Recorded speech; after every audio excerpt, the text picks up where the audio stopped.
Hi hello welcome to our channel. నేను మిశ్రీ. ఈరోజు మనం చెప్పుకోబోయే కథ నువ్వే కావాలని పార్ట్ 10.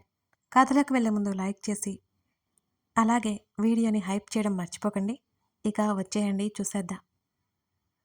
బావా ఏంటిది ఎంత భయపడ్డాను తెలుసా అని అన్నాను నేను.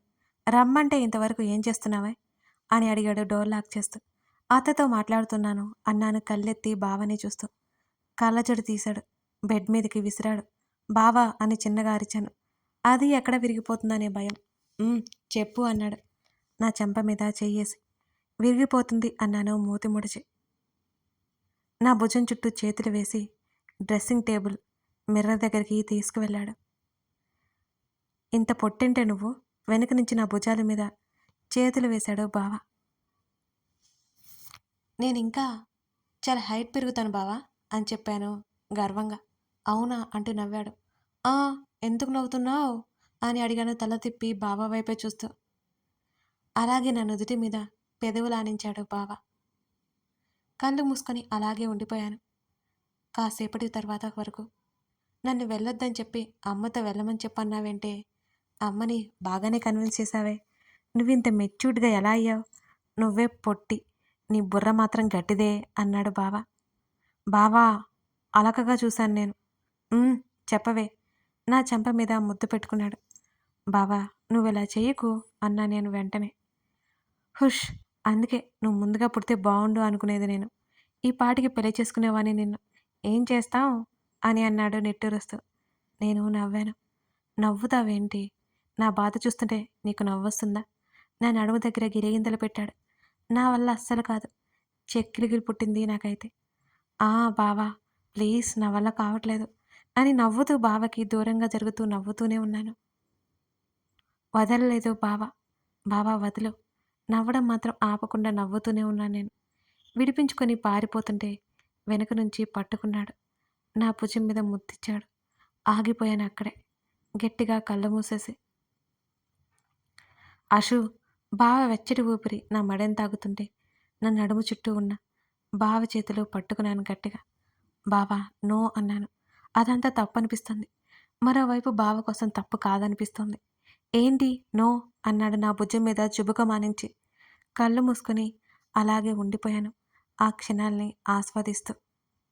వెళ్ళవే అన్నాడు నన్ను వదలకుండా గట్టిగా పట్టుకొని. కళ్ళు తెరిచి దూరం జరుగుతుంటే వెళ్ళనివ్వలేదు నన్ను. వెళ్ళమన్నావు అని నేనంటుంటే వెళ్ళను అనొచ్చు కదే అన్నాడు ఇంకా దగ్గరికి హత్తుకుంటూ. వెళ్ళాలి, నువ్వు కుదురుగా ఉండట్లేదుగా అన్నాను నేను. నేనేం చేయలేదు కదే అని బావ అన్నాడు. నేను కుదురుగా ఉండలేను. నీకేమైందే అన్నాడు నా వైపే ఆశ్చర్యంగా చూస్తూ బావ. ఏమో, నువ్వు ముందు వదులు బావ నన్ను అన్నాను నేను గారంగా. వదిలేసి ఉఫ్ అని నిట్టూర్చాడు. ఇక్కడే ఉండవే అన్నాడు వెంటనే. నీ మీద నాకు నమ్మకం లేదు బావా అని నవ్వాను నేను. అది నా ప్రేమే అన్నాడు ముఖం చిన్నబుచ్చుకున్నట్టు మడుచుకొని. బావ అలా ముఖం ముడిస్తే నవ్వొచ్చింది నాకు. ముద్దుగా అనిపిస్తుంటే గప్చుప్గా వెళ్ళిపోకుండా బావ దగ్గరికి వెళ్ళి మరీ తన బుగ్గలాగాను. ఏం చేశానో అర్థమై నాలుక ఖర్చుకున్నాను నేను వెంటనే. అంటే బావ నా చేతిని పట్టుకుని కళ్ళెగరేశాడు. అంటే బావా అది అని బావ చేతిని విడిపించుకొని వెళ్తుంటే కళ్ళజోడు వద్దా అన్నాడు. పరిగెట్టడం ఆపేసి వెనక్కి ఏడుపు మొహం పెట్టుకున్నాను. కావాలి అంటూ వెనక్కి తిరిగాను. వచ్చి తీసుకో అన్నాడు బెడ్ మీద ఉన్న కళ్ళజోడు చేత్తో తిప్పుతూ. బావా ప్లీజ్ అని నేను అంటుంటే కొన్ని మెమరీస్ కావాలి తీసుకుంటానే అన్నాడు నా వైపు చూస్తూ. బావ అలా అడగగానే వెంటనే బావ దగ్గరికి వచ్చి హత్తుకున్నాను. నా ముఖం మీద పడుతున్న జుట్టుని చేతుల్లో 2 చేతులతో వెనక్కి అంటూ, నేనంటే ఇంత ఇష్టం నీకు అసలు నేను ఎక్స్‌పెక్ట్ చేయలేదే అంటూ గద్గద స్వరంతో చెప్పాడు బావ. ఎందుకు బావ అలా అయిపోతున్నావు అంటూ చెంప మీద చేతిని వేశాను నేను. నా చేతి మీద ముద్దు పెట్టుకున్నాడు. నా కోసమే ఇక్కడికి వచ్చాను అన్నావు నిజమేనా అని అడిగాడు నా కళ్ళలోకి చూస్తూ బావ. అవును బావ, నువ్వంటే నాకు ఇష్టం. అది ఏ రకంగానో నాకు తెలియదు కానీ నిన్ను చూడాలని అనిపిస్తుంది. నేను అత్తకి ఫోన్ చేశాను వస్తానని. వెంటనే మావయ్యని పంపించింది. అక్కడ ఏదో పని ఉందని ఒకసారి చూసుకుని ఇక్కడికి తీసుకుని వచ్చారు మావయ్య అన్నాను నేను. లవ్ చేసావా నన్ను అని బావ నవ్వుతూ అడుగుతుంటే, ఏమో అదంతా నాకు తెలియదు బావ. నువ్వంటే నాకు ఇష్టం. అని అన్నాను. మళ్ళీ బావ ఎద మీద వాలిపోతూ చెప్పాను. అషు, నాకు చాలా మెమరీస్ కావాలి అని బావ అడుగుతుంటే తన చూపులకి కళ్ళు దించేశాను నేను సమ్మతాన్ని తెలుపుతూ. బావ పెదవులు నా ముఖం మీద తాకుతూ మాయ చేస్తుంటే ఈ లోకంలో నేనే లేనసలు. బావా అన్నాను ఇక విడిపించుకుంటూ. వెళ్ళనివ్వలేదు. వెనక నుంచి హత్తుకుంటూ నా భుజం మీద ఉన్న చున్నీ నేల మీదకి జారిపడింది. బావ స్పర్శకి కళ్ళు అరమోడ్పులయ్యాయి నాకు. బావ చేతులు డైరెక్ట్‌గా నా నడుముని తాకుతుంటే నేను అడ్డు చెప్పలేకపోయాను. వెంటనే నన్ను తన వైపుకు తిప్పుకొని పెదవుల మీద గట్టిగా ముద్దు పెట్టుకున్న వదిలేశాడు బావ. నన్ను గట్టిగా హత్తుకున్నాడు. ఊపిరి వదలదు. బావ హార్ట్ బీట్ ఎక్కువగా వినిపిస్తుంటే బావా అని పిలిచాను. తన హార్ట్ మీద చేయి వేసి. భయపడ్డావా అన్నాడు. అన్నాను నేను వెంటనే. ఇక్కడే ఉంటే కష్టం కానీ నువ్వు వెళ్ళి పడుకోవే అన్నాడు బావ. అని వెళ్తుంటే మాట వరుసకు కూడా ఉంటాను అని అనవే నువ్వు అన్నాడు. నేను వెళ్ళడం ఇష్టం లేనట్టుగా. నేను నవ్వాను. బావ వైపు ఒకసారి చూసి వెళ్తుంటే నా చేతిలో కళ్ళజోడు పెట్టేశాడు. నవ్వుకుంటూ వెళ్ళిపోయాను అక్కడి నుంచి నా రూమ్లోకి. బెడ్ మీద పడిపోయాను. బావతో నా లైఫ్ అందంగా ఊహించుకుంటూ ఉన్నాను. అలాగే నిద్రలోకి జారుకున్నాను. తర్వాత రోజు అంతా బావ వెళ్ళిపోతుంటే హడావిడిగా ఉంది. అత్త అయితే ఖాళీ లేకుండా బావ కోసం ఏదో ఒకటి చేస్తూనే ఉంది. అవి ఇవి సర్దుతూనే ఉంది. అమ్మా, ఇవన్నీ నాకు అవసరం లేదు.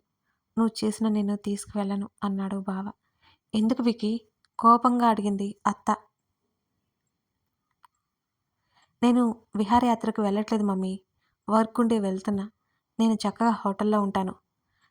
అక్కడ ఇవన్నీ అనవసరం. ఒడిలో ల్యాపి పెట్టుకొని చూస్తూ అన్నాడు బావ. సరే, సాయంత్రం వస్తావు. అలసిపోయి వచ్చిన తర్వాత తినేసేయ్ అని అంది అత్త. అమ్మా, అవన్నీ వద్దని చెప్తే అర్థం కాదా? అనవసరంగా శ్రమ పడకు అని సోఫాలో వెనక్కి వాలాడు. విక్కీ, ఏంట్రా, ఏం వద్దంటావు అని బావ పక్కన కూర్చుంది అత్త. అమ్మా, నేను ఎప్పుడు తింటానో ఎక్కడ తింటానో నాకే తెలీదు. నువ్వు ఇవన్నీ పెట్టకు. లగేజ్ ఎక్కువ అవుతుంది తప్పితే ఏం ఉండదు ఉపయోగం అని అన్నాడు బావ. అత్త కోపంగా ఉంటే బావ బ్రతిమాలుకున్నాడు. అంతే కదా. కాసేపటికి మా అత్త కరిగిపోయింది. వాళ్ళిద్దరిని చూసి నవ్వకుండా ఉండలేకపోయాను నేను. సాయంత్రం బావ లగేజ్ సర్దుకుంటుంటే వెళ్ళాను. బావకి ఎదురుగా కూర్చున్నాను. ఏంటే అన్నాడు నా చూపులకి బావ నుండి తిప్పకపోయేసరికి. ఏం లేదు, ప్యాకింగ్ అయిపోయిందా బావా అన్నాను నేను. అయిందే అని బ్యాగ్ క్లోజ్ చేసి ఫోన్ ఛార్జర్ బ్యాగ్ సైడ్న వేశాడు. పక్కనే వచ్చి కూర్చున్నాడు బావ. బావ భుజం మీద తల పెట్టుకున్నాను నేను. అషు, ఏమైందే అని నా చేతిని తన చేతిలోకి తీసుకున్నాడు బావ. నా కన్నీళ్లు బావ చేతి మీద పడ్డాయి. ఎందుకు ఏడుస్తున్నావు పిచ్చి అన్నాడు నా భుజం చుట్టూ చేతిని వేసి దగ్గరికి తీసుకుంటూ. చాలా ఏడుపు వస్తోంది బావ అని అన్నాను నేను. ఏడవకు అని నా వీపు నిమురుతూ చెప్పాడు బావ. ఏడవకు అంటూ నా వీపు నిమురుతూ అన్నాడు. ఏడుస్తూనే అలాగే ఉన్నాను. అషు, నువ్విలా ఏడిస్తే నేను వెళ్ళలేను అని అన్నాడు బావ. నేను ఏడవడం లేదు అన్నాను కళ్ళు తుడుచుకుంటూ. బావా, వైజాగ్ నుంచి వచ్చేటప్పుడు నా దగ్గరికి వస్తావా నువ్వు అన్నాను బావనే చూస్తూ. వస్తాను, నువ్వేడవకు. నా చెంప మీద జరుగుతున్న కన్నీటిని సున్నితంగా తుడిచాడు. నుదుటి మీద ముద్దు పెట్టుకున్నాడు. బావని హత్తుకుని ఉండిపోయాను. అలాగే ఏమీ మాట్లాడుకోలేదు మేము. నైట్ బావకి ట్రైన్ ఉంది. అత్త పిలుస్తుంటే ఇద్దరం కిందకి వెళ్ళాం. అత్త బావకి బోల్డ్ జాగ్రత్తలు చెప్తోంది. అక్కడ ఎలా ఉండాలా ఏంటా అని. బావ అయితే మౌనంగా వింటున్నాడు. మామయ్య కూడా బావతో మాట్లాడాడు. మామయ్య మాట్లాడుతుంటే అలాగే అన్నట్టు తల ఊపాడు బావ. అత్తని అడిగితే తెలిసింది బావ వైజాగ్ వెళ్ళడం మామయ్యకి ఇష్టం లేదు అని. ఆ రోజు అందుకే బావ మీద మామయ్య కోప్పడ్డారు. బావ ఖచ్చితంగా వెళ్ళాల్సిందే అని చెప్పాడు. అందుకే ఇద్దరు ముఖం ముఖం పట్టింపులుగా ఉన్నారు. డిన్నర్ చేస్తుంటే అత్త పెట్టింది బావకి. అత్త ఏడుస్తుంది. ఫస్ట్ టైం అత్త కూడా బావను వదిలి ఉండడం. అత్తని నవ్వించడానికి ఏదో ఒకటి చెబుతూనే ఉన్నాడు బావ. మరి నాకు తినిపించవా అత్త అని అడిగాను నేను.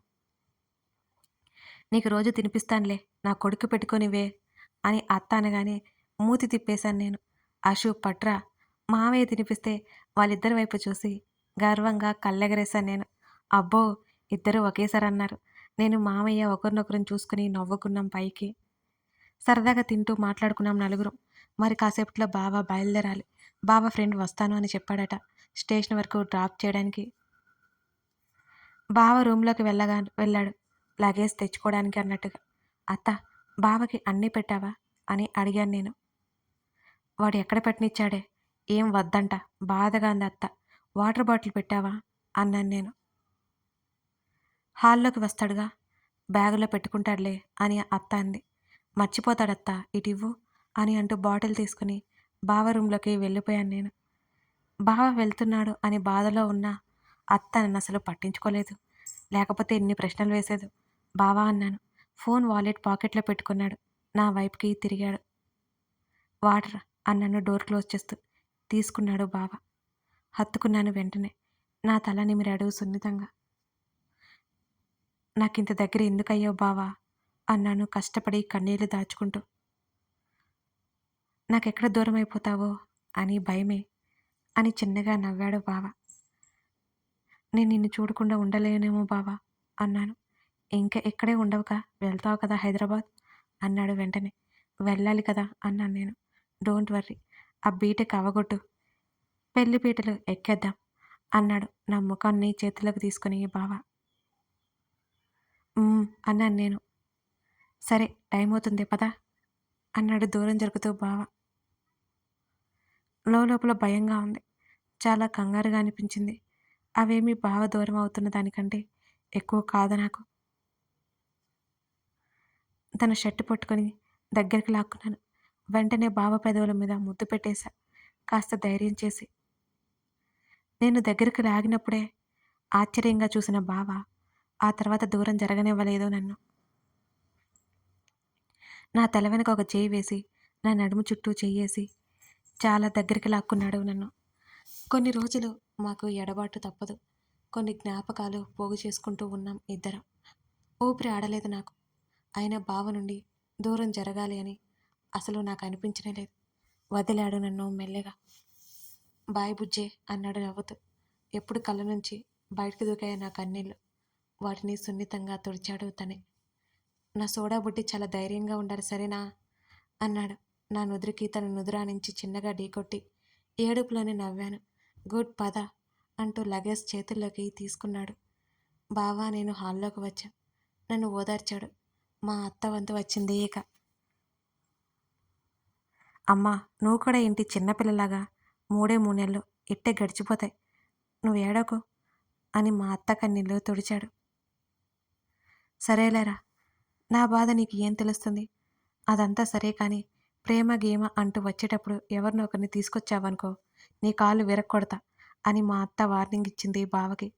అంత ఏడుపులోనూ అత్త మాటలకి నాకు నవ్వొచ్చింది. కళ్ళు తుడుచుకుంటూ నవ్వాను నేను. ఏంటే నవ్వుతున్నావు? నా తల మీద తట్టాడు బావ ఒకటి. దాన్ని ఎందుకురా కొడుతున్నావు? మళ్ళీ చెప్తున్నాను గుర్తుపెట్టుకో అని మా అత్త మరీ మరీ చెప్తూ వార్నింగ్ పడేసింది. అత్త అలా ఎందుకు అందో తెలియదు కానీ అలాంటి పరిస్థితి వస్తుందని నేను ఊహించనే లేదు. అమ్మ తల్లి నాకు బాగా గుర్తుంది. ఇక నేను వెళ్ళి వస్తాను అని బయటికి నడిచాడు బావ. అత్త ఎదురొచ్చింది. బావ వెళ్తుంటే కన్నీళ్లతో చూస్తుండిపోయాను. రేపటి నుంచి నాకు మరో టార్చర్ అని ఆ క్షణం అసలు గుర్తే లేదు. బావ వెళ్ళిపోయాడు. కథ కొనసాగుతోంది. ఇదన్నమాట సంగతి. విక్రమ్ అయితే వెళ్ళిపోతున్నాడు. అశాక కూడా తన ఊరికి వెళ్ళిపోతుంది కదా. మరి నీరవ్ ఏంటి ఇంత సైలెంట్గా ఉన్నాడు? ఏం జరగబోతుంది నెక్స్ట్? మీకు ఎవరి పేరు నచ్చింది గెస్ చేయండి, మిస్ చేయకండి సరేనా? కథ నచ్చితే కామెంట్ చేసి లైక్ చేసి సపోర్ట్ చేస్తారని ఆశిస్తున్నాను. Thank you friends.